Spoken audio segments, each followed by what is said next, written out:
Good morning, everybody.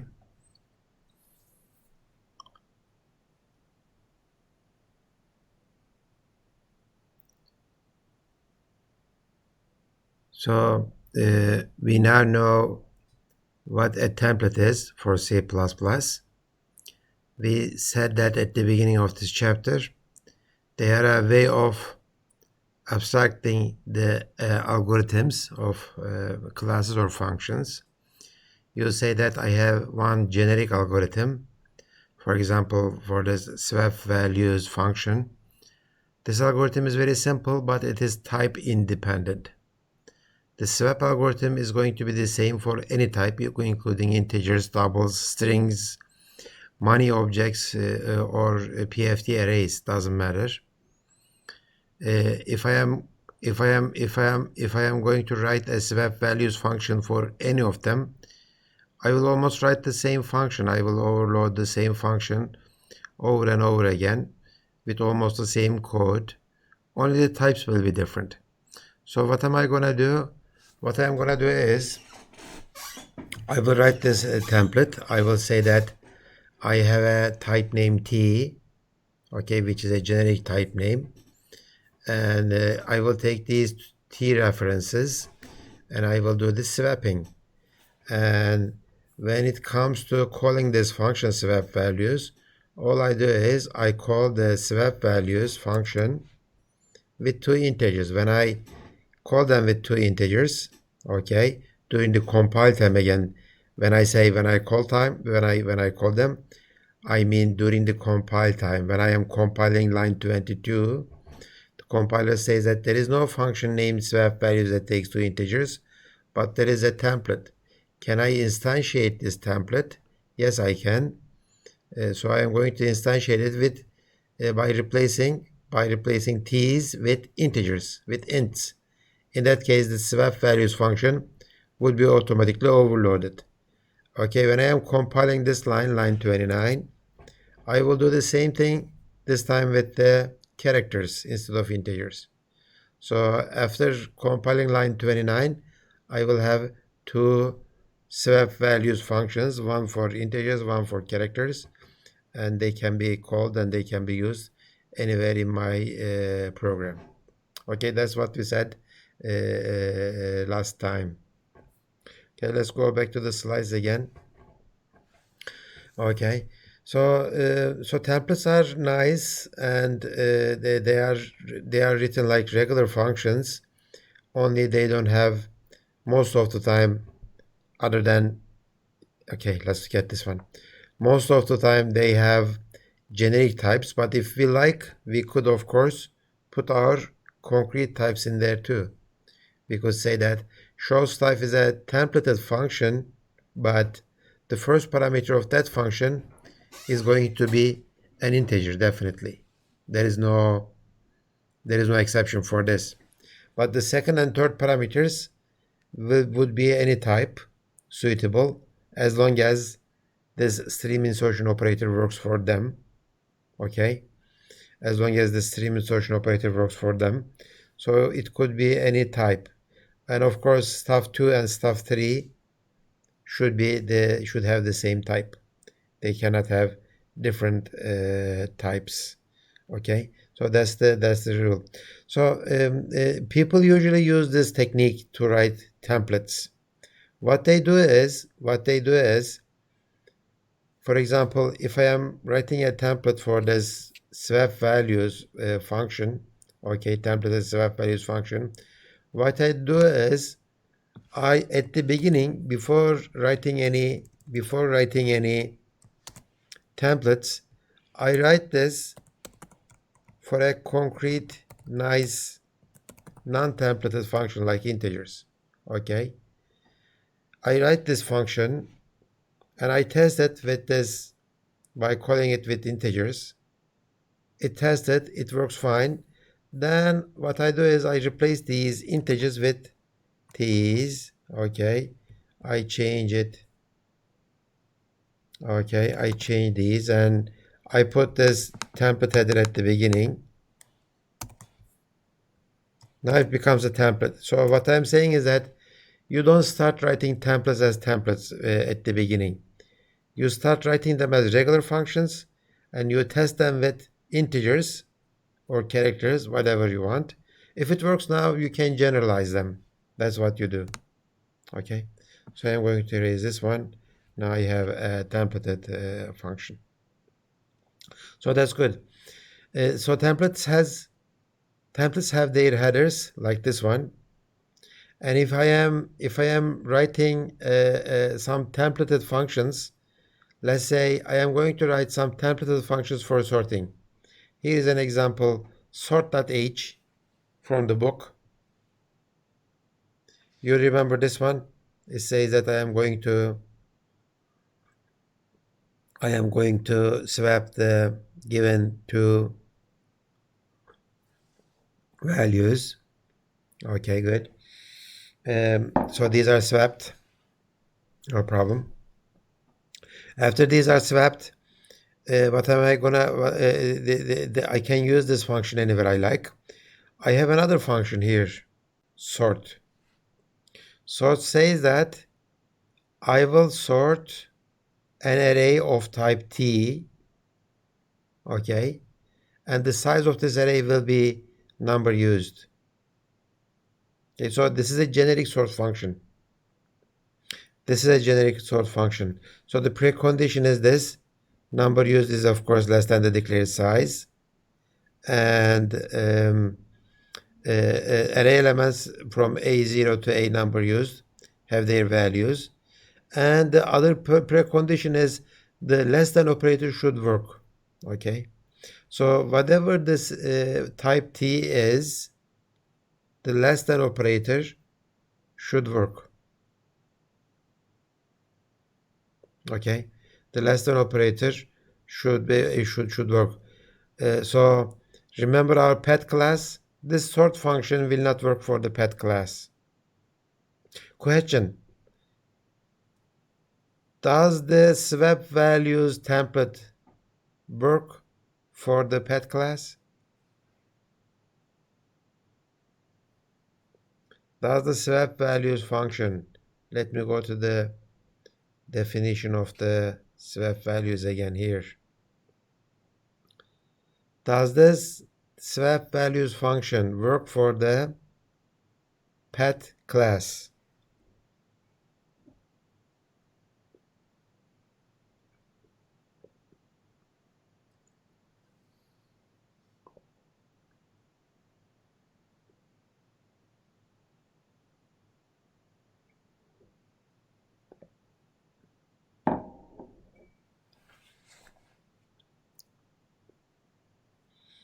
I think yes.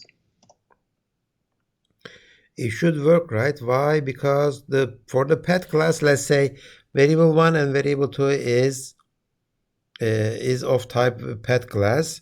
All I need is this assignment operator. For our pet class, assignment operator works because even though I did not overload it, there is this default assignment operator defined, right? So it should work. But for the sort function to work, sort.h says that the less than operator should work for that class, but I did not define any less than operators for the pet class, so it will not work. Okay, so if you try to call a pet array with this sort function, if you call this sort function with a pet array, it will not work. It will give you a compiler error inside the sort function. Index of smallest is another template. It says that I will take a generic array of type T, constant array, okay, and starting from this index up to the number used, I will return the smallest value of this array. It doesn't say that I am going to return the smallest value, okay, of the whole array. It says that I will return the smallest value starting from the start index. Okay, again, for this function to work, the less than operator should be defined for type T. This function will not work for pet class. It will work for integers, doubles. It will also work for money objects. Why? Because we have defined less than for money. We have defined less than for the rational class, right? Okay. So this is our header, and note that I don't have the guards for this header because we have some problems. Remember, it was saying here compiler complications. Unfortunately, not all compilers support the templates fully. For that one, we are going to do some tricks. Okay, let's go to sort.cpp. And let's look at the implementation of these functions. We already know the swap values. Let's look at the index of smallest first. Okay, index of smallest says that, okay, at the beginning, my minimum is this, a start index. Of course, the value here, t, should be, the type of min should be t, because a is an array of type t. The minimum of it should be, okay, of type t. And this is integer, of course, index of min and start index. I started from start index. Okay, and I will do this loop starting from start index plus 1 up to number used. I will increment index by 1. If a index is less than minimum, then I found the new minimum. Minimum will be a index, and index of minimum is index. And that's it. That's the whole loop. After I am done with the loop, I scan the whole array. I will return the index of minimum. So be careful not mixing these ints with the t's. Okay. So this t might be an integer array, but it's a generic array. It could be double or it could be a string too. Okay. So as you see, what I am doing with the array elements is just comparison and assignment operator, I guess. Yes, assignment operator. So for this function to work for any type, that type should have the less than operator defined and less than operator defined and the assignment operator defined. These are the two things for that element to work. Okay, so this is index of smallest.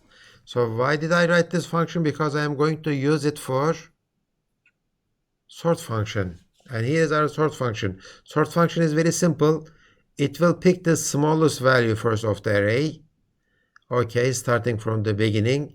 Then it will pick the next smallest value, then next smallest value, and it will do this until it scanned all the numbers.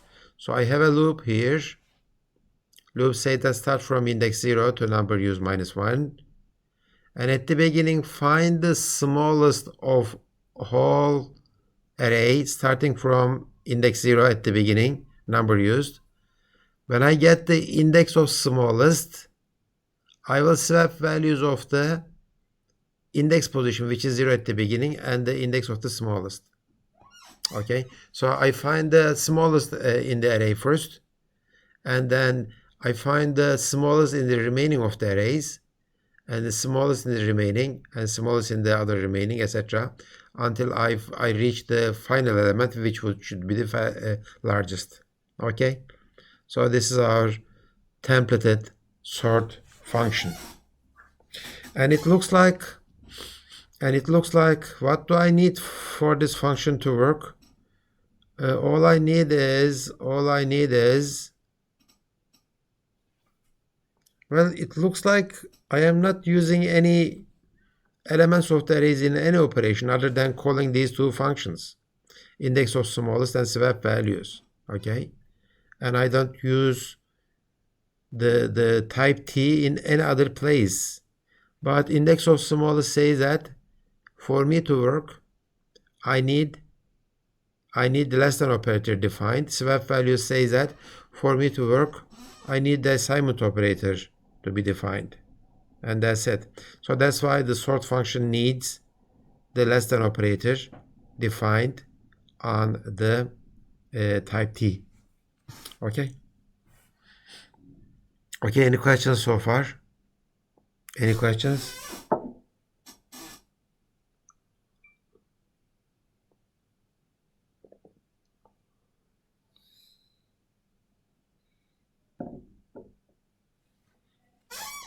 Okay, if there are no questions, let me show you the example main function that uses these functions.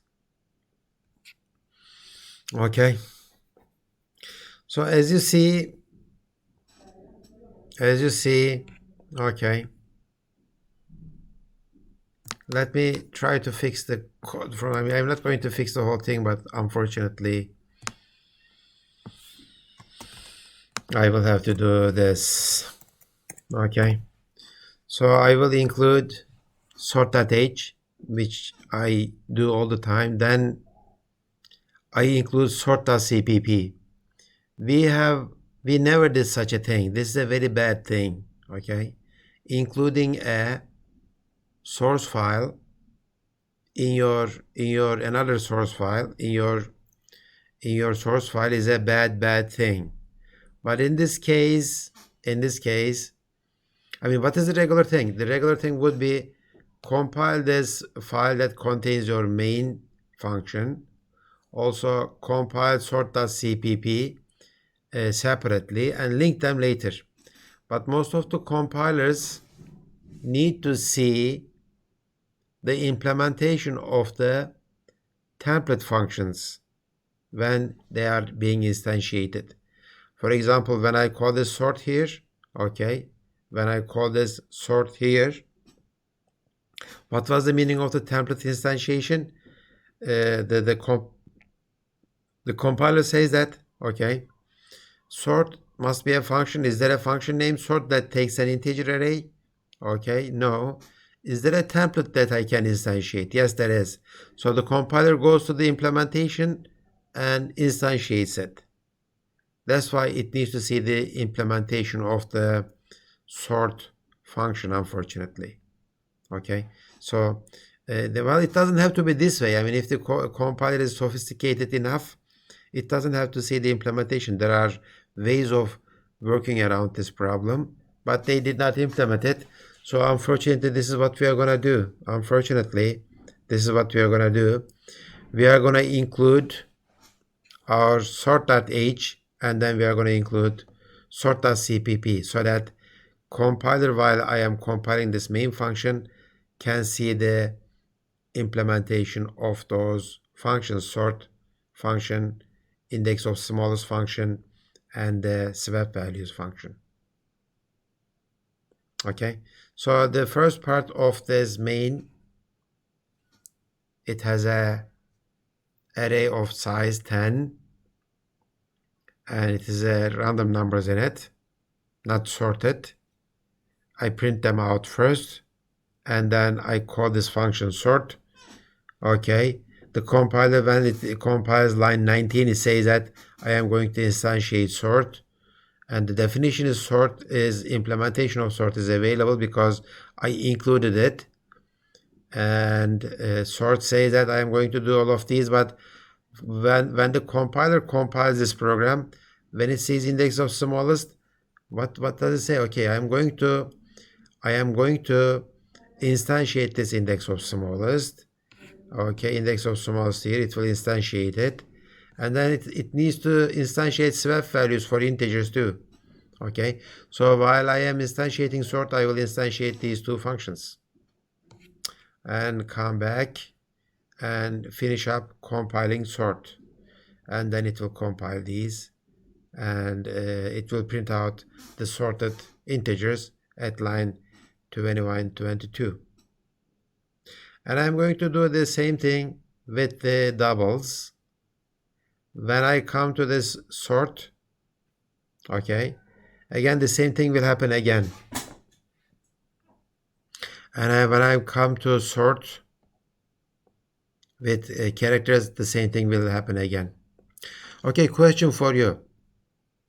After I am done compiling this main function, I am at the end of line 47.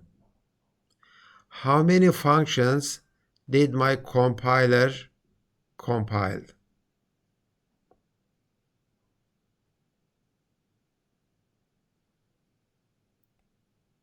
The question, after I am done compiling the main function, how many functions did my compiler compile?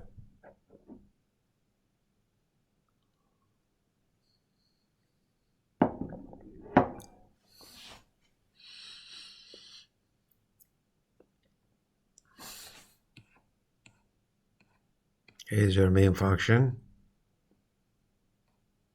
Şey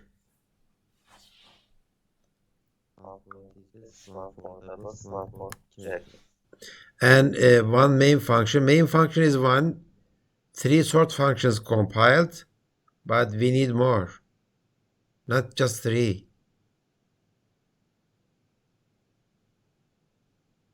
To be able to compile the sort function, okay, I need to compile main first, okay, main, and 3 sort functions. But to be able to compile the sort function, I need to compile this index of smallest, right here, and the swap values. Okay, then that means that each sort means that I need to compile 3 functions. 3 here, and 3 there, 9, and 1 main. There are a total of 10 functions compiled when I am done with the compilation of this program. So this program will include, this compilation unit will include 10 functions, 3 sorts, 3 index of smallest, and 3 swap values. Okay, and again, try this after the class. Compile this code using -s flag, and you're gonna see that there are 9 functions or 10 functions compiled into assembly code. Okay, good. So that's what we mean by compiler complications. I mean, if we are doing this in a regular way, all we do is write the sort.h, put our guards at the top, okay, put our guards at the top and at the below, and with the sort.cpp, I would include sort.h and everything, all the stuff, and then here I will include just sort.h, that's it. But it doesn't work for some compilers. That's why we are doing this ugly stuff. By the way, what did I say about the vectors? Vectors are templates, right? What did I say about the vectors? Vectors are templates, okay? But when we include vector.h, all kinds of vector implementation is included. Okay, let me try to find the source code for C++ vector.h.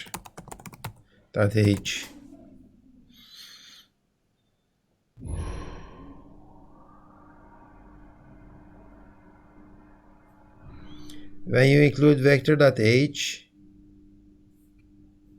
I hope this one is the right one. Let's see some code. Okay, type definitions. Okay, as you see, this constructor has the constructor implementation. Let me go further.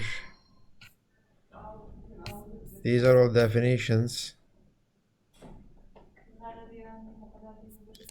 Does this include any stuff? Yeah, so it includes other headers, safe sequence and safe iterator, and include vector. Yeah, so how am I gonna go there? Vector is not this one. This is vector debug.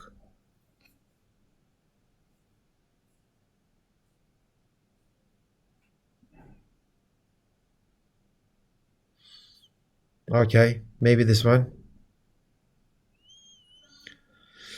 How many lines of code? Yeah, okay, I think this one is kind of okay. So vector.h is 3,000, 4,000 lines of code. 3,000 lines of code. Okay, maybe even more. As you see, I have all kinds of template function implementations. This is in a header file. We don't do that, okay? We never implement any functions in the header file. Why are we doing this? That's because of these that's because of these compiler complication issues. Okay, I am defining the struct as a template struct that is depending on this class allocator, and I am implementing everything in it. I am implementing this hash code function. This is the implementation, and the implementation is in the header file. Okay, we don't expect such stuff happening with the header file, but it happens because of this compiler complications related to template.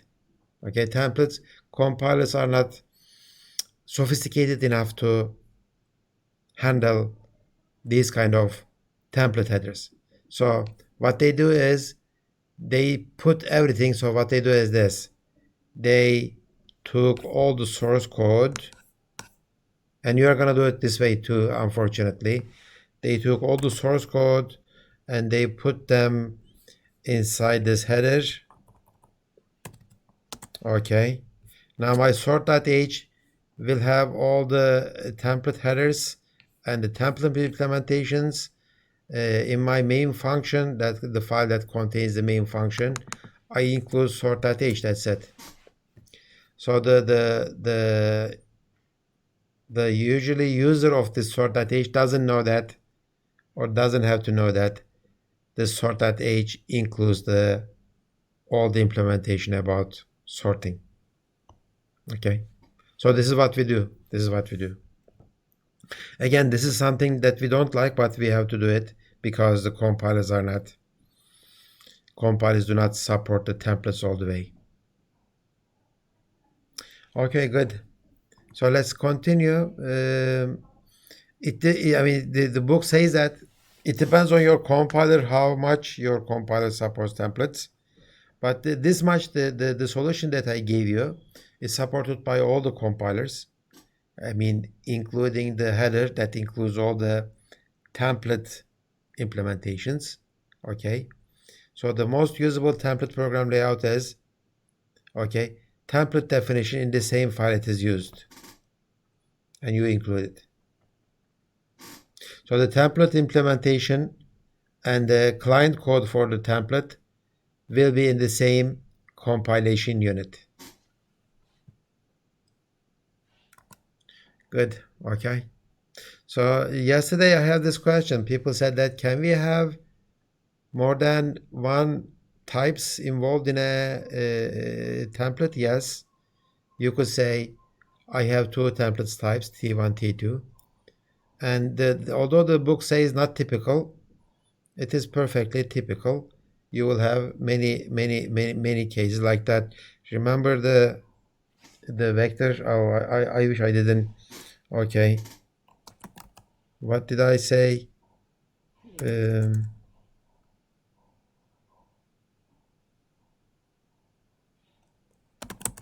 Vector C++ implementation header source code. Which one was that? I think this one, right? Is that correct? No. Oh, maybe. No, not this one. No, this is debug vector again. I forgot which one I took. I think it was from yeah, I think it was here, this one. So you're gonna see that many examples of it. There are many functions Okay, as you see, okay, it uses two generic types, TP and allocator and etc. Sometimes it is more than that, sometimes 3, 4, and it could be even more. So the what the book says is not correct. Okay, and you should not be careful about this. I mean, use as many as you like as long as it makes sense. Okay, so the algorithm abstraction, again, we started talking about algorithm abstraction. We are saying that we are implementing the templates. So we express our algorithms in a general way. Remember our sort function? Our sort function is this. It's a generic sort function. It doesn't depend on the types of the elements of that array. It could be integers, sort, strings, many objects. As long as the assignment operator and the less than operator works on them, we should be fine. Okay, so it's a generic algorithm, and it will work for any kind of array as long as they have assignment operator and less than operator. Okay, so this is what I told you before. How do you define a template? First, develop a regular function, non-templated function. Completely debug that function, for example, our sort function. Completely write it, test it using doubles. Okay, write a function to sort doubles, including the index of smallest and the swap. Test it. Once you are sure that your function works for doubles, convert it to a template. Convert to a template. Okay, so the advantage is this. Okay, when you are debugging your function, it is easy to use concrete case. If something doesn't work with the doubles, you will figure that out. But if you are writing your templates directly, it will be figured out what is wrong with your function. Is it the template implementation or is it the template usage? You don't know. Okay, so that's the way how you do the templates. Okay, and again, what did I say before? That swap values needs to okay, let's look at this one. Let's look at this example. I have two arrays, A and B, and I like to call swap values on them. Does this work?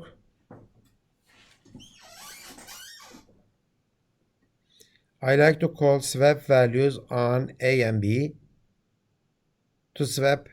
Yes. Yes. Think again. And they are constants. A and B are constant integer pointers. What is the type of A? The type of A is something like this. Type of A is something like integer pointer A const, right? A is constant. You cannot change it. Sorry. Like that. Okay? So, A is an integer pointer, but it's a constant integer pointer, same as B. So when you call the swap values on them, you cannot modify the values of A on A or B. So the swap values won't instantiate because assignment operator doesn't work for A or B. So it will be a fail. That's what this slide says. Okay, inappropriate types in templates. This will not work. Swap values is a generic function, yes, but that doesn't mean that it will work for all kinds of types. Okay, sort is a very nice function, generic function, but as I said before, it cannot sort the elements of pet arrays. Why? Because the less than operator is not defined for the pets. So we should be careful about that. Okay, that's it for the function templates. Let's move on to class templates if I don't have any questions.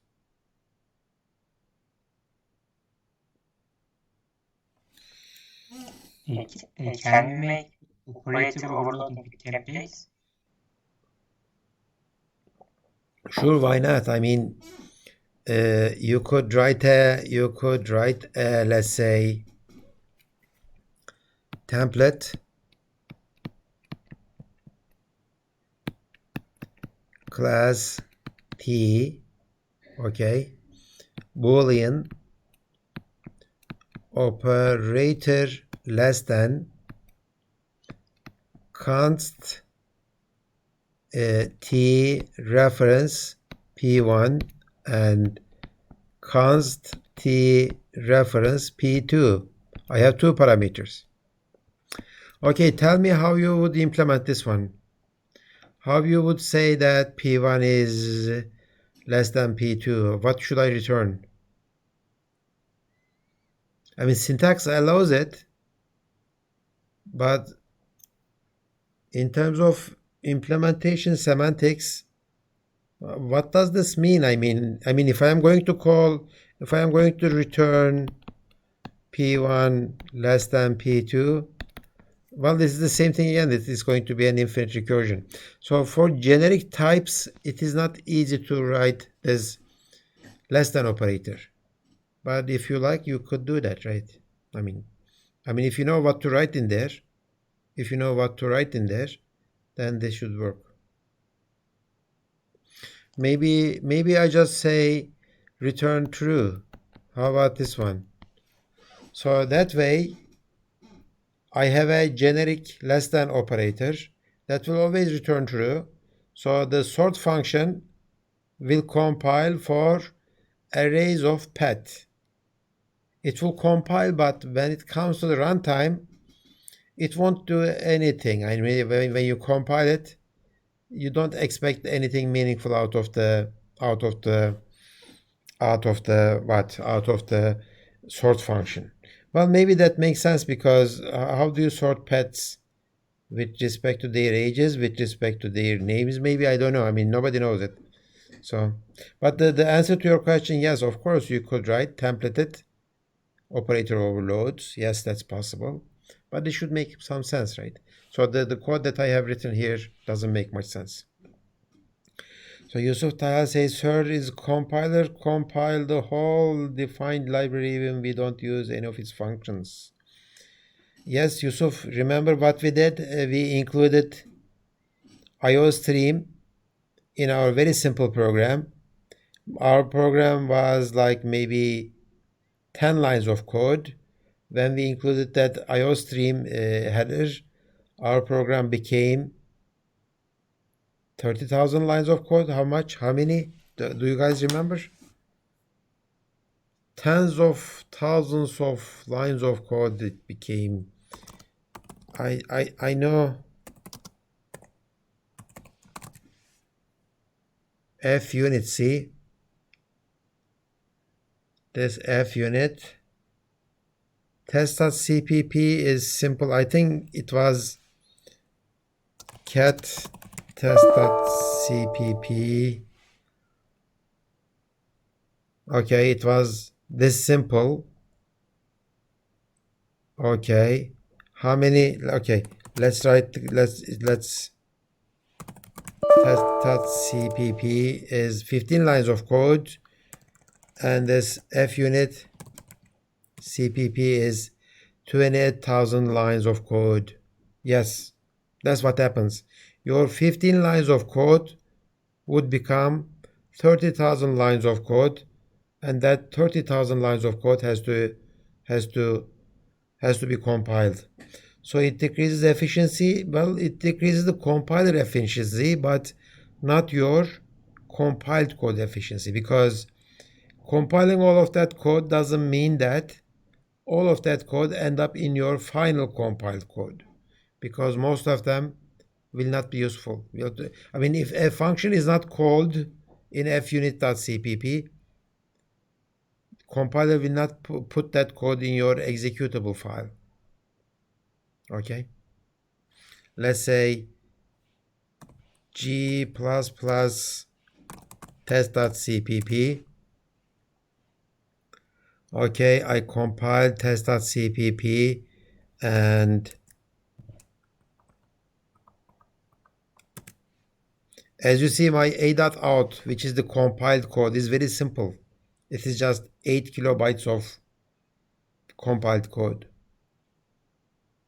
Okay, and I could compile g plus plus f unit. Okay, CPP. I compiled it, and let's look at the again. I compiled the whole 30,000 lines of code. At the end, it produced almost 9 kilobytes of code. So if I am using most of those functions and classes in my code, in my main function, of course, compiler is smart enough to ignore unused classes or unused functions. Okay, so the efficiency is about compiler. Compiler will have, compiler will take some time to compile that funit.cpp or test.cpp. But the produced code that your clients are going to run will be very efficient and small. And we don't care about the compiler efficiency much. Why? Because a program is compiled once. That's what you think, okay? A large program is compiled once, but it is run millions of times. So the compiler efficiency is not something that we care about much. Okay, good. Okay. So let's start this new topic, class templates. Okay, the idea of templates is very nice. By the way, there are many ways that you can go wrong with the templates if you don't do it right. For example, let's do this. Let me try to write this here. There's swap values. Let's say, okay, let's say I have both of them.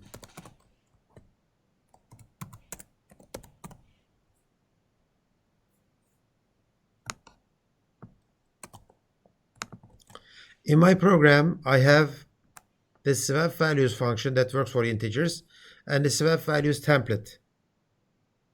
Okay, I have both of them.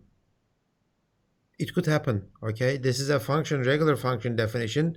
This is a template definition. When I call swap values with two integers, compiler knows that there is a swap values function available already that uses the integers. Okay, that uses the integers. But when I call these swap values with a character, with two characters, then I have to instantiate it. Okay, so don't get confused about this. Compiler always tries to find a implemented function, regular function. If it cannot find it, okay, then it will try to instantiate a template. And if the function is not instantiatable, okay, then in that case it gives up and it gives an error message. And sometimes using the implicit typecasting by the compiler, you may say that, okay, I am going to call this function with the integers on characters with the type conversion, right? So you need to be careful about that. Sometimes it is possible to say things like this, okay? Okay. This is a valid syntax. Let me show you this. I like you to instantiate. I erased my regular function implementation.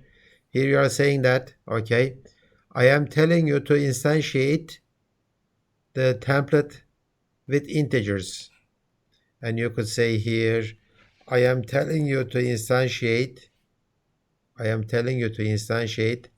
that function with integers again. But I mean, this might produce a compiler error because you are sending a character to an integer reference. The better thing would be maybe this. Usually we don't write that because the compiler figures that out itself. But it is possible to say that, okay? I like to do that. So this is kind of a how we use vectors, right? We said that I need a vector of doubles and etc. So you are saying that I need a swap values template with characters, something like that. Sometimes people call the templates as parameterized types, and we are going to talk about it later. Okay. So, okay, I'm out of time. Let's take 10 minutes of break. After the break, we will start with our discussion on class templates. So let's be here around 36.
Sen dur.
Okay, so logical extension of templated functions are templated classes.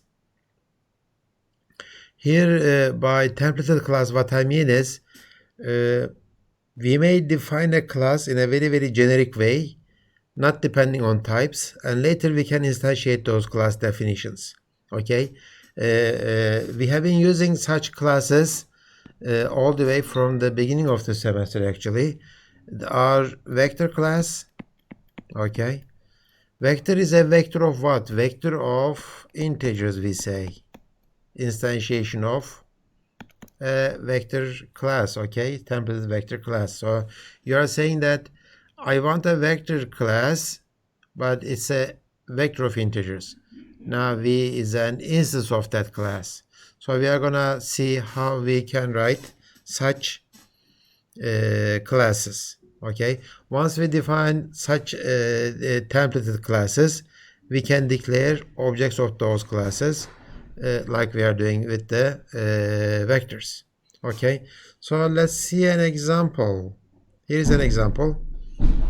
A class pair, it is going to keep pairs of two things, pairs of integers or pairs of strings or pairs of characters, doesn't matter. Okay, so I have two data members, first and second, of type T, and I have a templated class here. Okay, my constructor will take nothing. This is a no parameter constructor and a constructor that will take two things. Okay, of type T, and I can set the first and second or get the first and second, and that's it. So as you see, this is a very nice class and it will work for any kind of type. Okay, let's see the implementation of this thing. Okay, here it is. Pair class. Okay, class pair templated. And what you are saying here is that my constructor, setters and getters, and that's it. And my const keyword is there.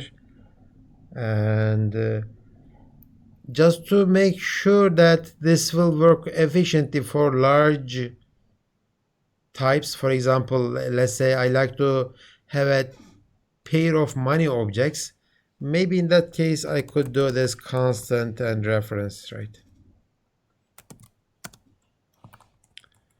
And constant and reference. Okay, so that's the class definition. Let's look at the implementation. Each of the templated class functions are templated functions. Okay, for example, this constructor is a templated function. Why? Because it depends on this class T. Okay, so I say that this pair constructor is part of this pair class, but that pair class is a templated class. Since this is a templated class function, it's a templated function, and it will take two. It will take two T-typed objects, first one and the second one. I think the better implementation would be first. Okay, first value and second value, and body would be empty, right? So this is a better implementation. Get rid of that one. Okay. And the set first works that way, get first works that way, and I think they did not implement the rest. Okay, this is just a show. Okay, so this is how I use the pair of two characters. Okay, pair of characters. Okay, and I have a okay, this is nice. Do you see? I have a pair of characters. I have a pair of vector integers, integer vectors. Or you could have pair of characters.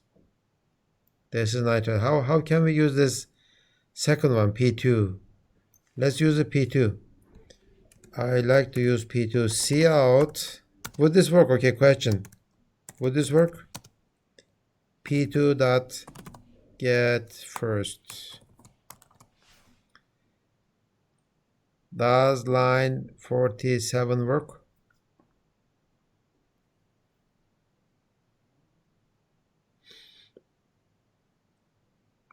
Does line 47 work?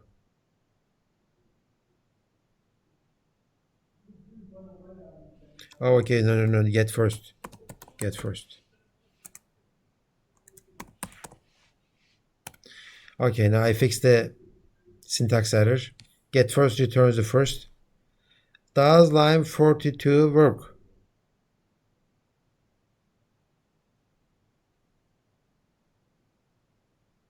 I think yes, it will. Say it again, Jakob. I think yes, it will work. What does get first return for P2? Character. No, P2. What is the type of P2? P2 is a pair of characters. So P2 will return a character pair, right? P2 will return a character pair.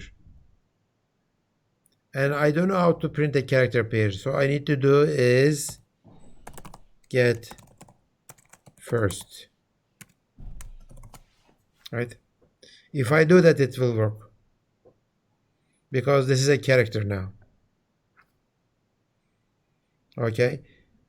So I know that this one works here because P is a pair of characters and P dot get first will return a character.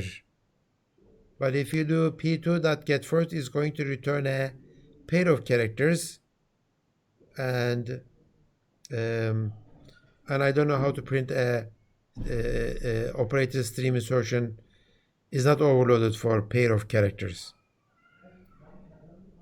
Okay, so this is how you write. This is how you write your. This is how you write your class templates. It is as easy as this. So the only trick to remember is you define your class like that. Okay, is a templated class, and use T wherever it is needed. And then to implement those functions, you need to write templated functions. Each templated function will depend on the template class variable T, and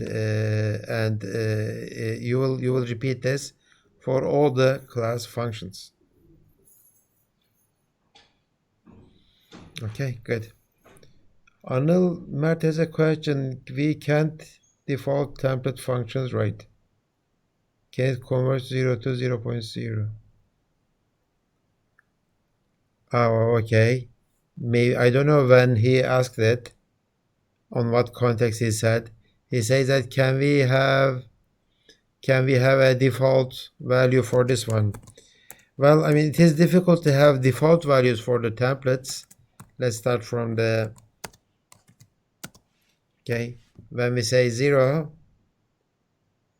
okay, you could write this, okay, you will not get any compiler error for the template compilation, but when you instantiate that template with a character, it might by coincidence work because you may assign a 0 to a character.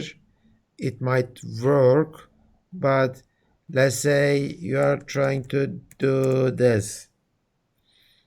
You are trying to do a string, okay? So P A, B, C. For the second parameter, I like to use this default value. No, it won't work because you cannot assign a 0 to string, right? So it is tricky. It is tricky to use default arguments with the templated functions. Because, I mean, you are making it very specific. You are making it very specific. You are saying that 0 should be assignable to my parameter. So if your parameter is like maybe double or character or integer, maybe it might work. But if your type is money or PF array or string or vector, then it won't work. So don't use those kind of default values. But you could do this maybe. You could do this t. What does this mean? Call the default constructor of class t and assign it to this second value. You could do that. Okay, so that's a good question. Any other questions like this?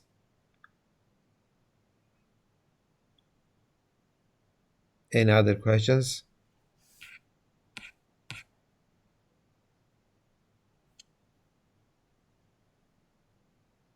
Okay, if there are no questions, let me continue with the class, the book slides, template definition. And these are template class pair members. As you see, each one is a template function definition. It starts with template class t, and everything depends on this t. And we need to be careful about this class name. Our class name is not pair, okay? Our class name is pair t. Our class name depends on this t. Okay, and this is the setter. Again, it goes like that.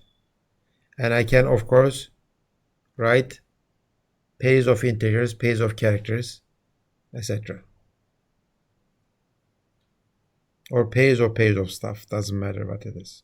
Okay, and my set function will work for any of them. Okay, good. So the member function definitions, they all include this pair. Okay, it is not just pair. Okay, but the constructor name is pair. It is not pair t. Okay, so if we have a function like this, add up. Okay, let's try to write this function. Oh no, how am I gonna copy it?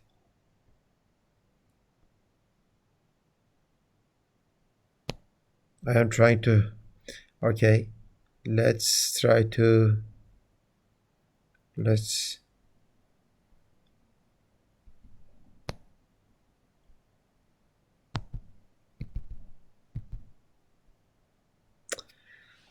okay, I'm not going to. Let me go to this implementation here and add up. It will take a constant pair t. Let's take it with a reference. It is my pair. It's a global function. Okay. It's a global function. I will return mp.getFirst plus mp.getSecond. So what should I return here? What should be the return type? What should be the return type?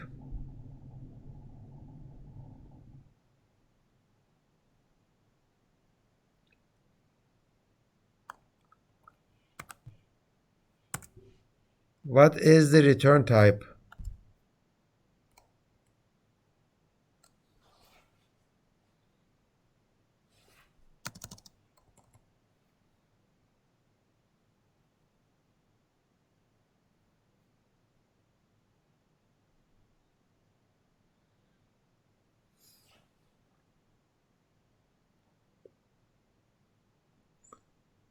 Return type T is again, okay, T, yes.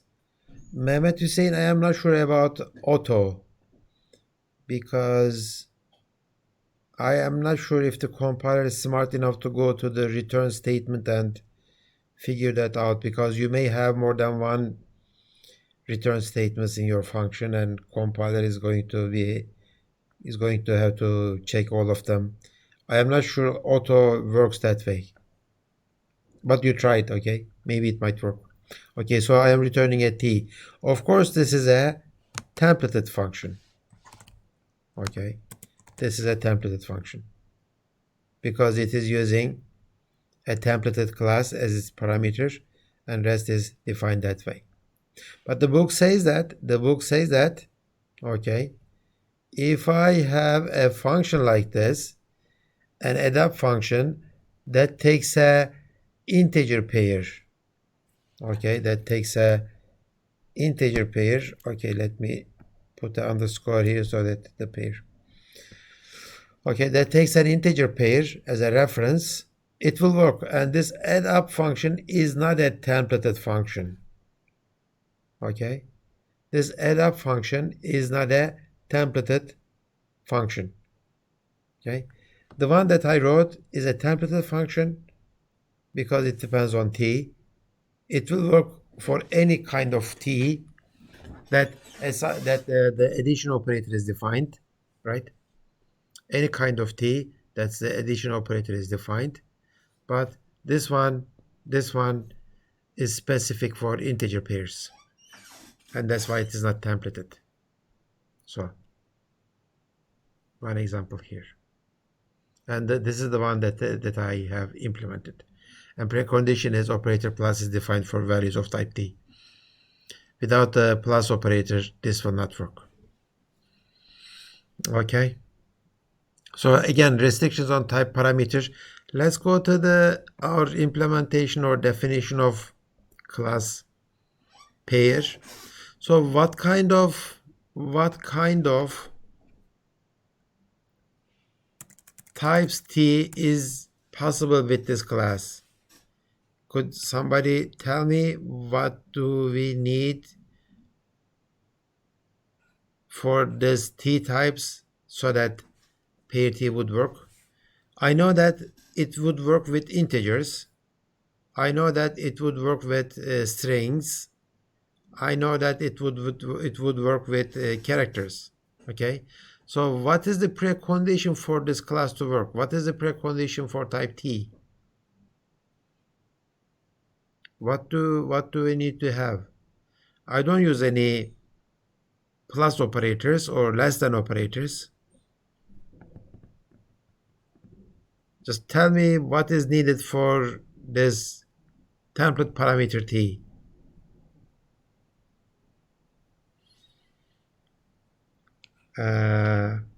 Let's look at the constructors and the setters and the getters and etc. So what do we need?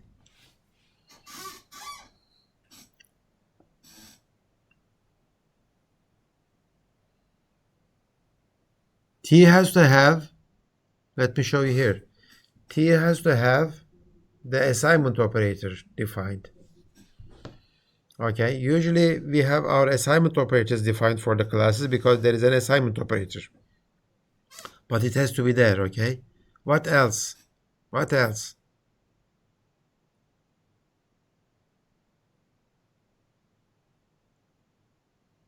For T to plus, yeah, I mean, if you are considering this, but this is not part of the class. Okay, Mehmet Hussein, this is not part of the class. This add up function is a global function.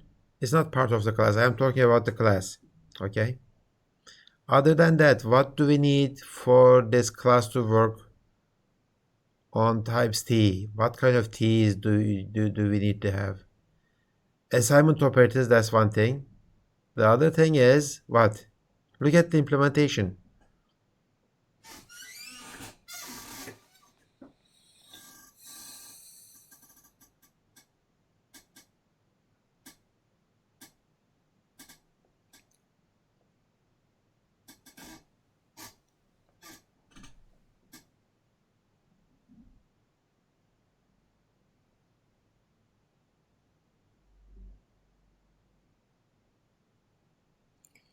Okay, copy constructor, exactly. Line 23. Line 23 says that I am forming my data member first with this statement. That means that I am calling the copy constructor of the first. Okay, so my class should have the copy constructors.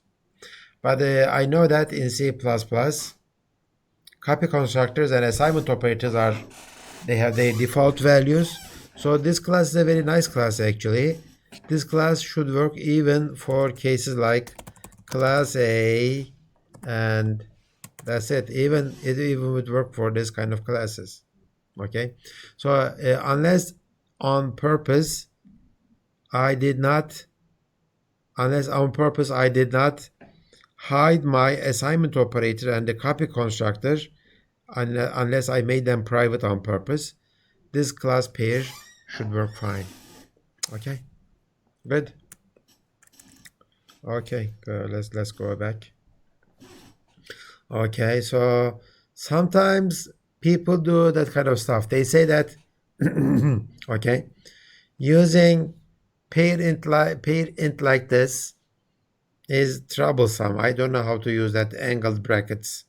Okay, so I make a new definition, type def. Okay, I make a new type definition, type def, and from now on, instead of saying parent, I will say pair of int type. Okay, so pair of int and pair int are the names to the same, two different names to the same class. Sometimes we do that, and in fact, the class string is something like that. I hope I can find the. Can I do this? Include vector. I hope I can find it. Let's make this string. Oh, it found it. Okay, good. Control F, type. It's still loading. Type def.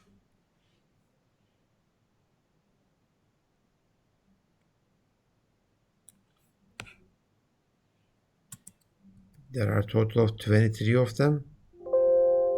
Oh no, there are so type def string. String is defined like that, and I am trying to find it. How am I gonna find it? String. There are 9. Okay, this is class basic. So the class basic string is a templated string. Okay, templated class. It has 1, 2, 3 parameters. By the way, class templates can have default arguments like that, and we are going to talk about that. So the basic string. Okay, let me try to find it. Type def basic. Yeah, okay, here it is. I found it. Okay, good. See, our string class that we have been using from the beginning of the semester is actually a templated class. Its type is basic string character. Okay, it is actually this basic string character.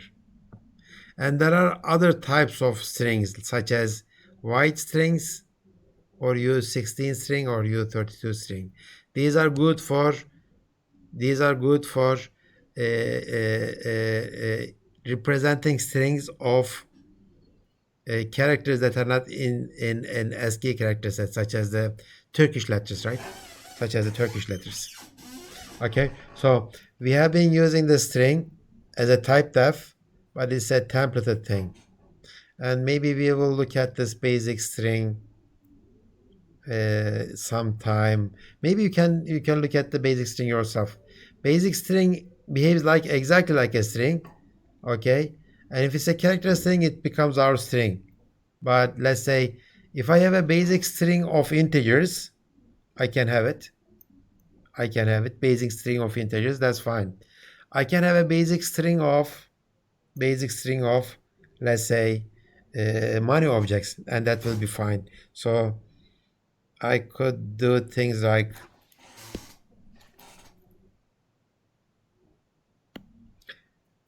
basic string, basic string of money objects M1 and M2. Okay, M1 and M2. And I could do things like this. And let me do one more thing. M3. And I could do things like M1 gets the value of M1 plus M2. String concatenation, right? Plus means string concatenation for the strings, and it will work. For vectors, plus doesn't work, but for basic strings, it works. Okay, so that's a good thing. And if you look at the class C++ class string documentation or basic string documentation,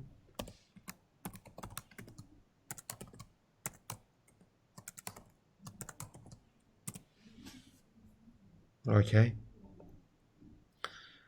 you will see all kinds of functions implemented. By the way, okay, so this is a better thing. So we have more than that.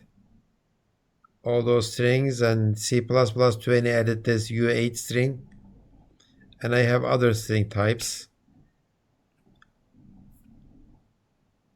Okay, these are the member types. I'm going to skip them, and these are the elements. Add operator front back data, C string. These are data traces, capacity. Okay, let's look at the operators. Where are the operators? Search. Okay, here's the operators.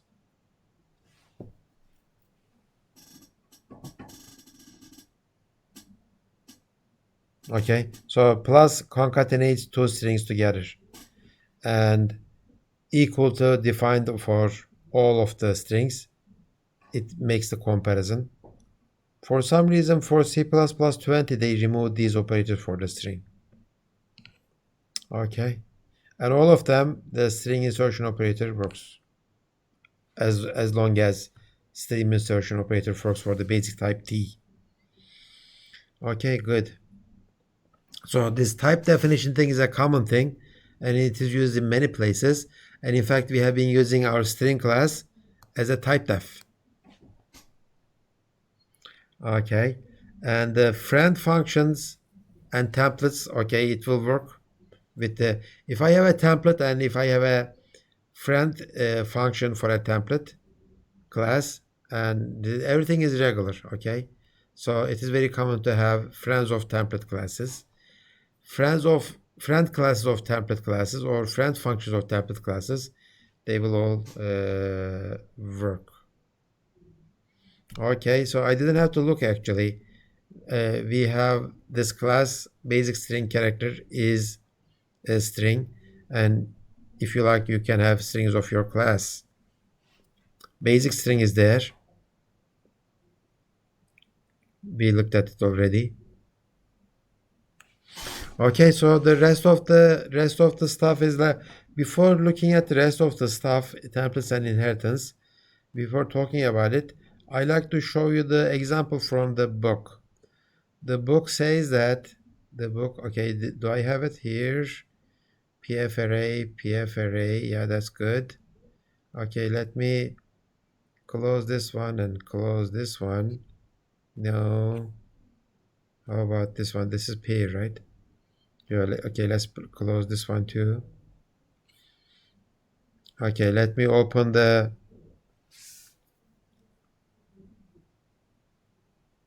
PF array stuff.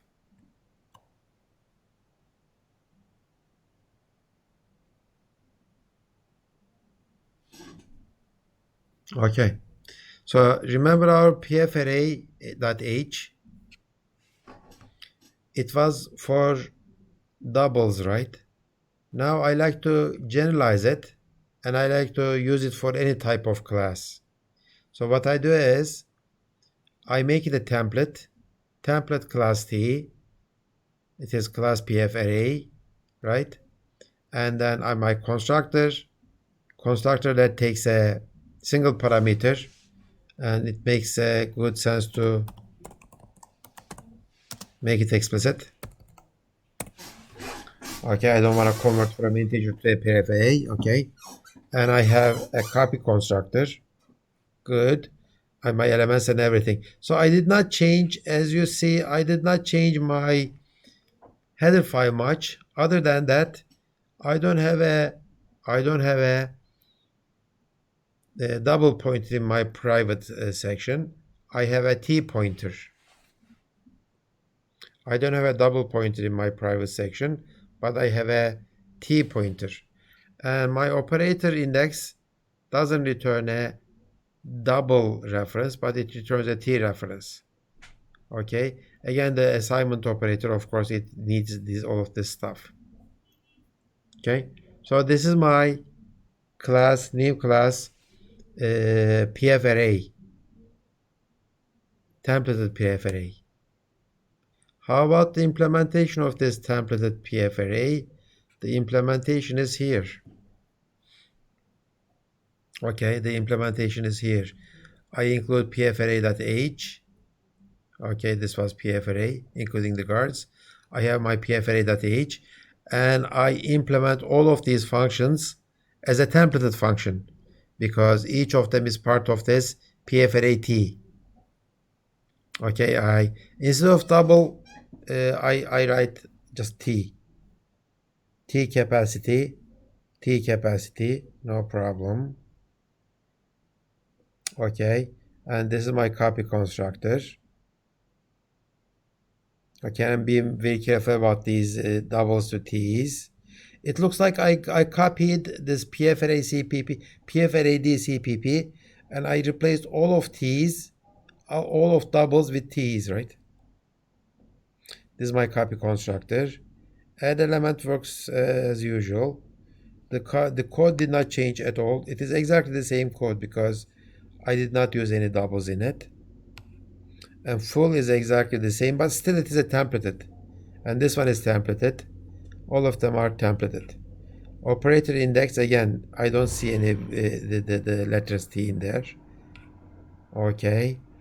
This one, okay, it needs a new T array, right? Other than that, I don't see any T's in it. And of course, this destructor doesn't use any T's in there. Okay, so this is our PF array, new templated PF array. Let's see one example of this PF array, whoever is using it. Okay. Okay, here it is. So, to be able to use the PF array, unfortunately, this is what I have to do. Line 9 and 10. Usually, people don't prefer, especially the designers of the C++11 compiler. They didn't do it that way. What did they do? They put all of their header file content and the implementation inside the header file. So all we have to do is include string.h or vector.h, right? Now what the book does is it includes both pfarray and pfarray CPP. Okay, which is a shame actually.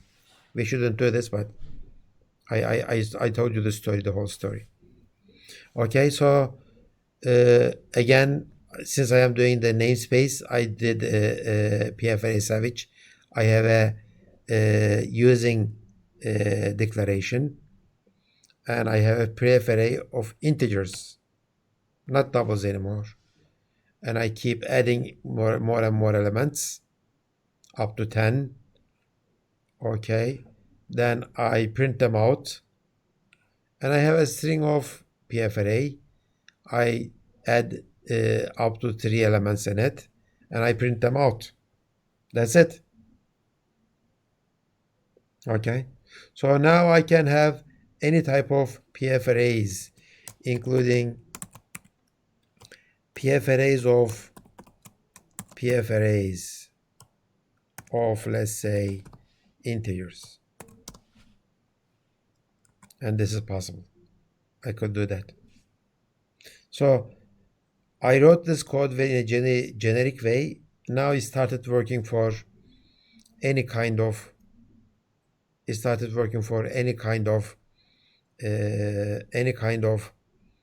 types, as long as they meet some criteria. Okay, tell me what kind of T's I should have. Let's go to this pfarray.cpp. Tell me what is needed with T. When I look at this one, of course the new operator should be there. For new operator, T should be there. What else? And assignment operator, new operator. Yeah, it should be all there. Assignment operator again.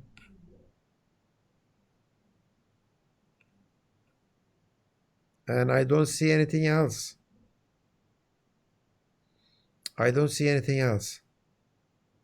Empty array, index. It returns this one. And it returns as a reference, so I don't use the copy constructor. How about the add element? Where is add element? Add element is here. Okay, this doesn't use the copy constructor. So copy constructor doesn't have to be there. I think only the assignment operator and the new operator should be defined for this class to work. So it's a very, very generic class. Okay, any questions about this PF array? It is not PF array D anymore, but it's PF array. And let's use inheritance to derive a new class out of this class. And it's going to be, of course, PF array D, PF array backup. PF array backup is a templated class because it is based on this PF array T. It has to be templated. Okay. No parameter constructor, capacity constructor. Again, make this explicit. Okay. Copy constructor. Of course, it takes another PF array backup templated. And of course, we need the big three. 1, 2, 3. The assignment operators will take that. And instead of double pointer, I have a T pointer now. And that's it. So once you write your concrete classes, PFArray CPP and PFArray DCPP and PFArray backup DCPP, once you write them correctly, it is easy to convert this class structure to a templated structure, no problems. Okay, so let's look at the implementation. Implementation is simple. Okay, look at this code. This is how you call the base classes. No parameter constructor. Since your base class is a templated class, you have to call it that way. Okay, and I am doing the same thing with the single parameter constructor, and I am doing the same thing with the copy constructor. This is how you are calling the base class as copy constructor. And the rest is the same as before. We are not going to change anything. So inheritance with templates is possible, and it is done most of the time. So what kind of possibilities do we have? Let's say I have a class A, a non-template class. Okay, I could derive another class from here, B. Or I could have a templated class, T, and I could derive a templated class, T, like that. Okay, this is like what we did here.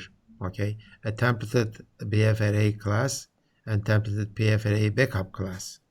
Or I could do this, a templated class A, T, and I could maybe derive a concrete class on it. B. This is possible. Let's try to do this actually. Let me do this. Let me go to PF array backup CPP. No, PF array backup H. Here it is. I could do, let me copy this. Paste it here. I'm going to change it. I will say that my PF array backup is not templated. And I will inherit only from this. Okay. So I will get rid of this one. And I will get rid of this one. And of course, this will be just integers. Okay. So I have a concrete class. Okay. This class is not templated anymore, but it is using an instantiation of a templated base class. This is possible. And I did that, right? This is what I did. I derived a new class B, which is based on a templated class. And I instantiated base class as an integer backup class, integer PF array class. And I can go on like that. No problem. Or the final possibility is, of course, this. I have a concrete class and I can derive a templated class out of it. And this is possible too. So the template and inheritance are there. It is nothing new. Okay. Derived template classes can derive from a template or non-template classes. No problem. Syntax is same as ordinary. If your class is templated, all of your functions become templated. That's kind of obvious. Okay, so that completes our discussion of templates, both template functions and template classes. No problem. Templates are, again, nice examples of algorithm abstraction mechanisms. Very useful things to declare, but developing a template from scratch is difficult. That's why we suggest you first, like we did, you first develop a concrete class without any templates like the PF-array backup. Make sure that it works, and later you convert it to a template class and instantiate it with different stuff. Oh, okay. I forgot to mention you how to do this parameter thing. You could say my default parameter of this class, template class, is integer. Okay. If you do that, in your main function, where is my main function? Here is my main function. Okay. If you do that, you could say this. Okay, PF array A10. So if you do that, PF array will behave like a regular class, but it is templated actually. Since you did not specify the template type, integer will be taken as a default argument. This is possible. And when we remember, we looked at this, the code for the string, and I think there were many classes. Yeah, okay, here it is. Templates. Okay. Class iterator, and for the allocator, there is a default allocator here. Okay. And this is a function, I guess, right? This is a function, basic string. Oh yeah, okay, this is a function definition, I guess, inside the class. Okay, so these are all C++ 11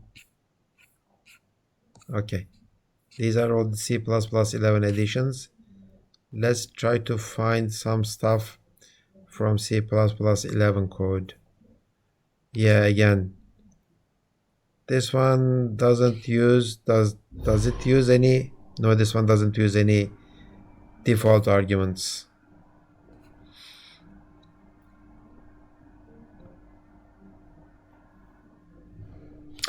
This one is interesting.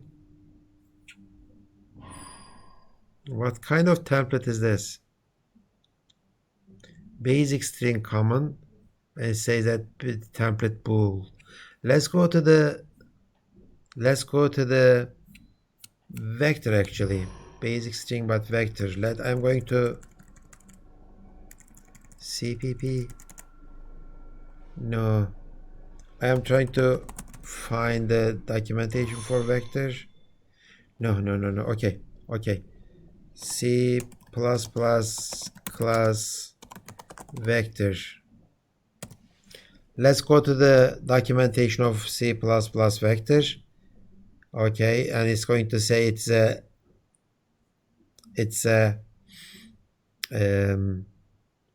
template class T, and there is an allocator. Maybe we'll talk about this allocator when we come to the STL, but I like to show you one thing. It's a vector of Booleans. Yeah. Template specializations. Vector of Booleans. Okay.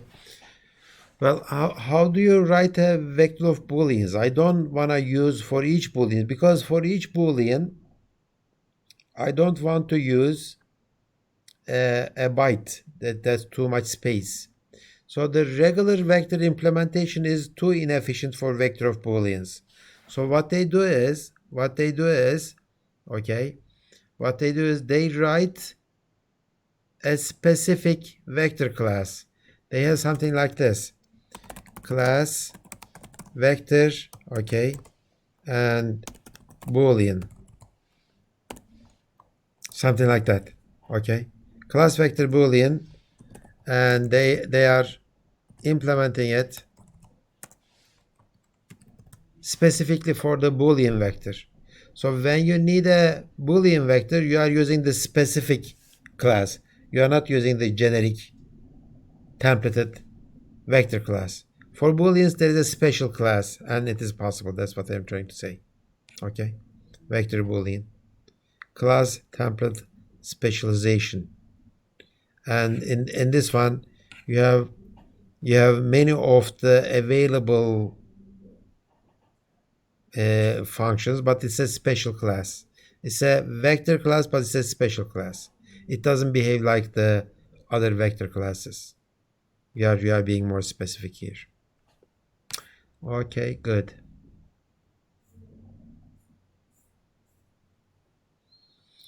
Okay, that's it, I guess, for today. If you have any questions, it says that 5 minutes. I have remaining 5 minutes. What does that mean? I cannot record more than 2 hours? That's a new thing. Okay, any questions about templates? Sometimes they call templates parameterized types. Parameterized types. Parameterized types. Why do they call it parameterized types? Because integer is not a parameterized type. It's integer, but vector without a parameter doesn't work. I need this, right? So this is the type name, but that type name is a parameter. Okay.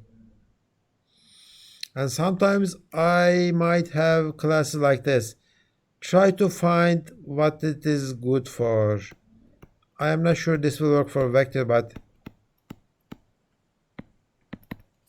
you could put some constants in there instead of types.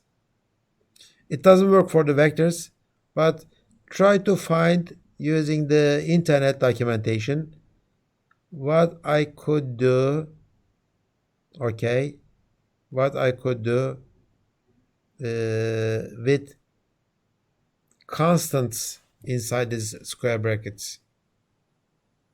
Okay, so I could have classes like, okay,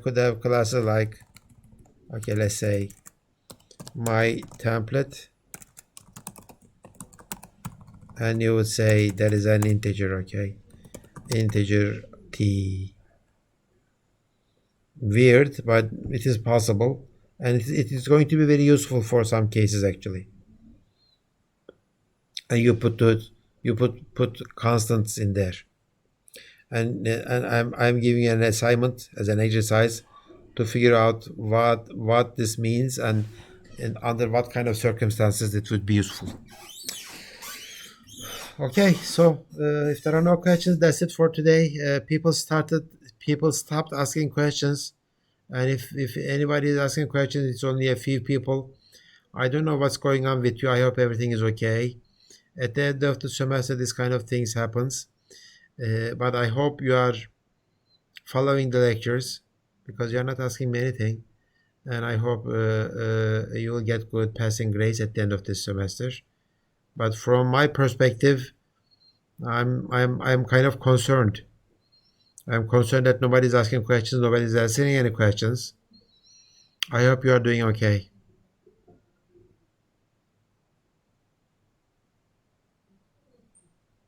Okay, I'll see you Monday morning.